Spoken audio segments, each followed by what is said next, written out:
Good morning, everyone. Well, yesterday was quite a day. I really lost sleep last night after watching over and over again the testimony of the Attorney General of the United States. How sad it is. How sad it is for us to see the top law enforcement officer in our country misrepresenting, withholding the truth from the Congress of the United States. I think it's really time that as I watched him and kept saying, what could possibly be motivating the Attorney General of the United States to disrespect the Constitution of the United States, the separation of powers, the right of Congress to know? What possible motivation could the Attorney General of the United States have to dishonor the office that he holds by writing there for the whole world to see, to misrepresent the facts to the Congress of the United States? And then I began to connect the dots.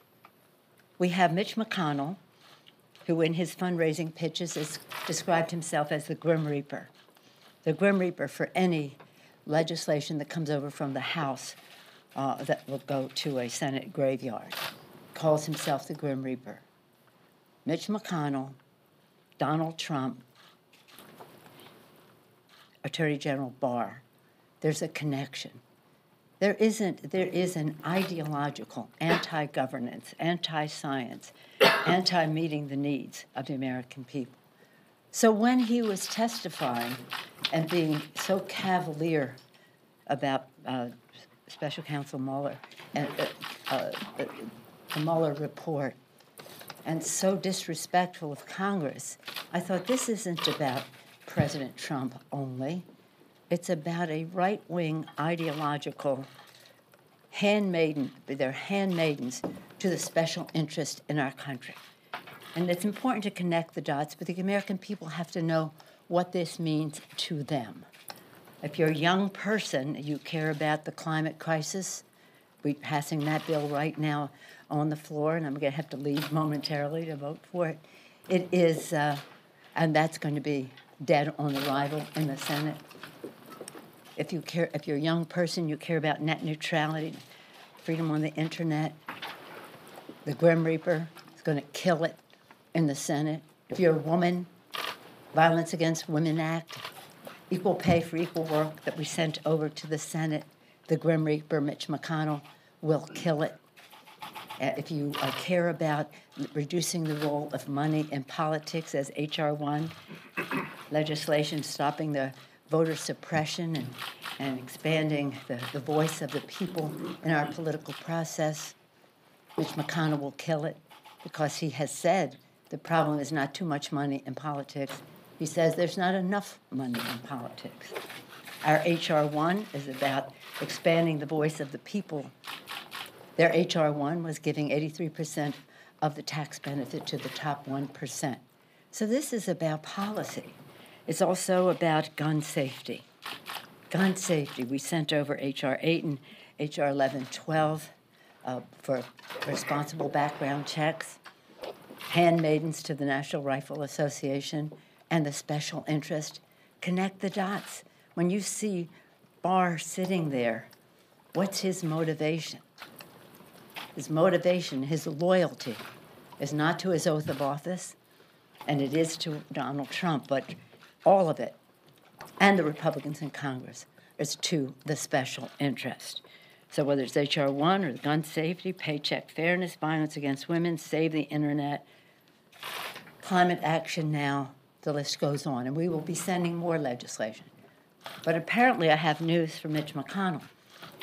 He may consider them dead on arrival and the Grim Reaper for all of these actions taken by the House of Representatives. But they are alive and well among the American people. And there is a direct connection. And really the probably biggest and saddest of all is while the Attorney General was sitting there withholding the truth from Congress, misrepresenting, being inconsistent in his statements. With shame, how could he do such a thing? But, again, having the support of the Republicans in Congress and the senators behaving in a way that has said to them, we don't care about the branch of government in which we serve. We're not even loyal to strengthening the institution of which we are a part. While we're sitting there, once again, the Justice Department was intensifying its assault on the Affordable Care Act, and that they did their filing, their further filing to get rid of the entire Affordable Care Act. So that's what it means to people with pre-existing conditions. His sitting there in that arrogance. I don't care about your pre-existing condition. I care about the special interest in our country. That was the message of Barr. So the connecting of the dots between Mitch McConnell, the Republican agenda in Congress, such as it is, the special interest agenda, fueled by dark special interest money, that's what that hearing was about. It wasn't about technicalities. It wasn't about who wrote the letter and how he characterized the letter. That's interesting. But what is deadly serious about it is the Attorney General of the United States of America was not telling the truth to the Congress of the United States. That's a crime. Speaker Pelosi, Yes, Nancy. what kinds of consequences are you considering for members of the administration who don't comply with congressional subpoenas?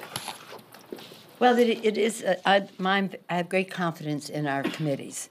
We have 6 committees that have. 5 of them have subpoenas. So far, we don't have one from the Foreign Affairs Committee, but 5 of the 6 committees of jurisdiction have the potential for subpoenas. They haven't all issued subpoenas, but that's where we see some of that activity. As you probably know, on the articles of impeachment for President Nixon, Article 3 was that he ignored the subpoenas of Congress, that he did not honor the subpoenas of Congress. This is very, very serious. But my judgment will spring from the judgment of our committee chairs.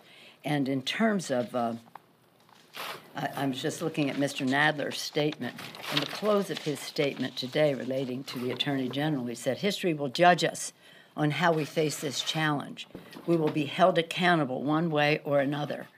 And if he, Barr, does not provide this committee with the information it demands and the respect it deserves, Mr. Barr's moment of accountability will come soon enough. And I think that probably applies, whatever they decide. Jail time should be on the table?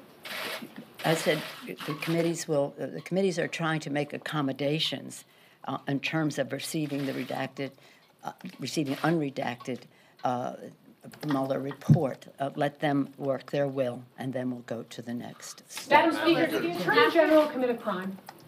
He lied to Congress. He lied to Congress.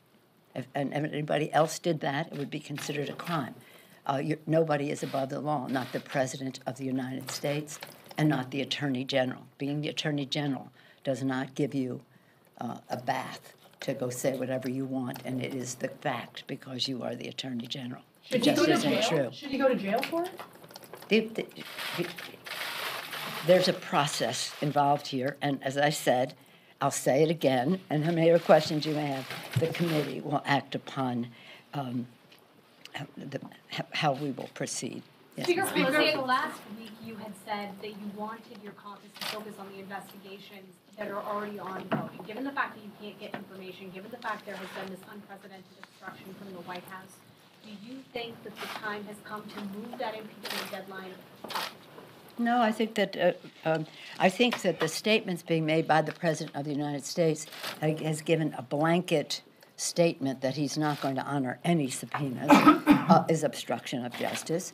I think that many of the statements that the administration has made has been about obstruction of justice. We are in a very, very, very challenging place because we have a Republican Party in the Congress who are complicit in the special interest agenda of the National Rifle Association, the fossil fuel industry, the special interest writ large. And so they're not going to say anything. So that's why I say sometimes impeachment is the easy way out for some of these people because they know it will end at the Senate's edge. But the fact is that we still have that responsibility. Now, many people and I completely agree with them, our responsibility is to create jobs, protect their access to health care, as we said in our For the People agenda. Lower the cost of health care by lowering the cost of prescription drugs, bigger paychecks by building the infrastructure of America, and cleaner government in passing H.R. 1 and other initiatives that will spring from that. So there is a direct relationship between health care in America and the behavior of the Attorney General of the United States, who is taking the lead on overturning the Affordable Care Act, which has within it the legislation, the law to protect people with pre-existing conditions, and the list goes on and on. So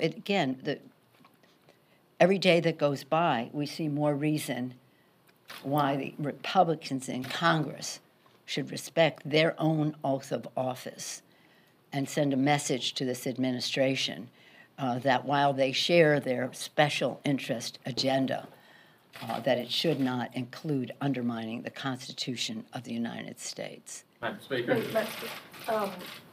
Mr. Trump tweeted this week that the working people want to get to yes on the new NAFTA. Yes. Do you want to spend time to get a consensus in your caucus on what enforcement is needed for the new NAFTA and how to change the biologics provision so that Democrats also can get to yes? Yes, and I would add to that the environmental provisions. But the three provisions are what it means for America's workers, and we want it to be positive for America's workers.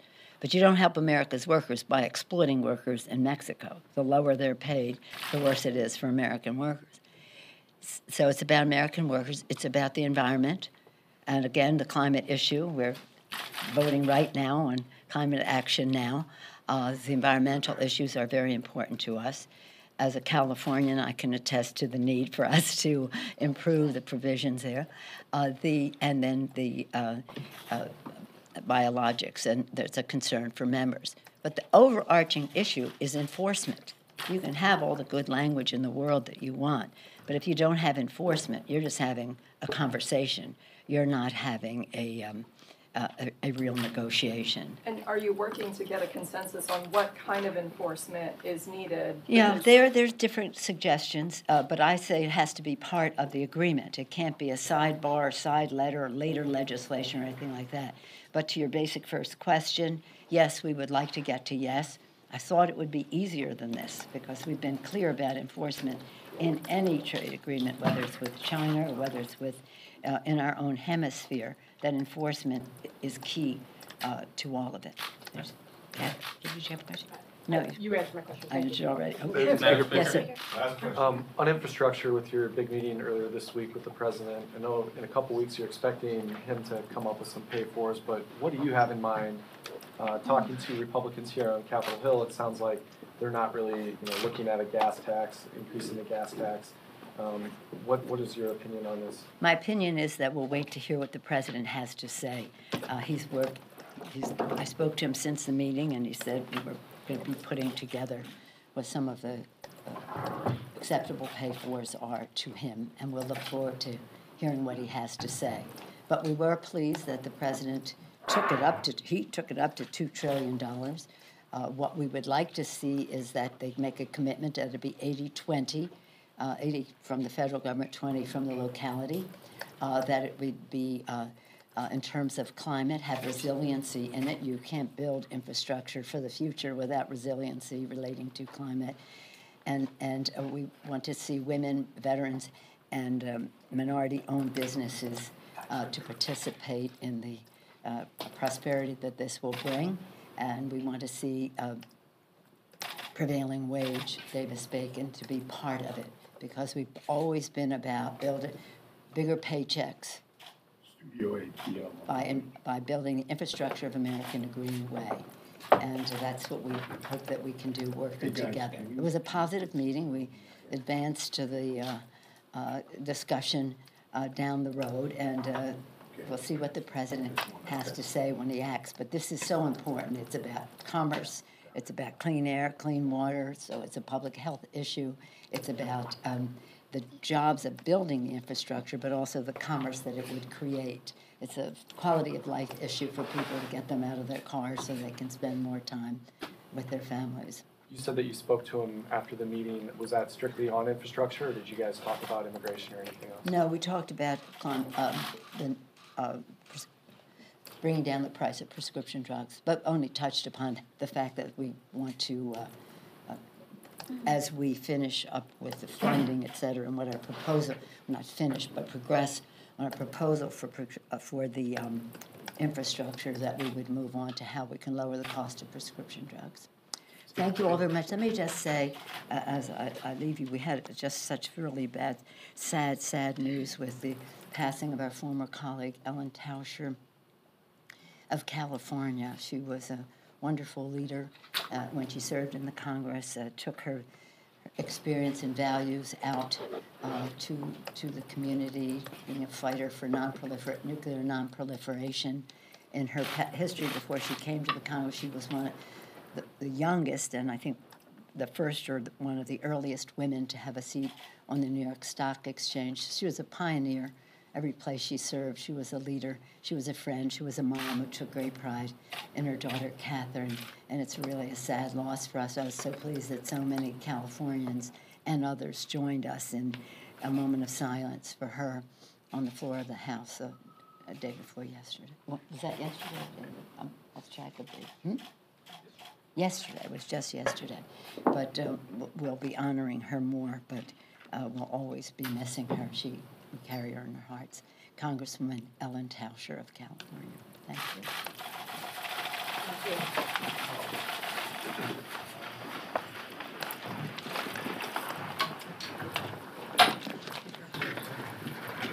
Thank you.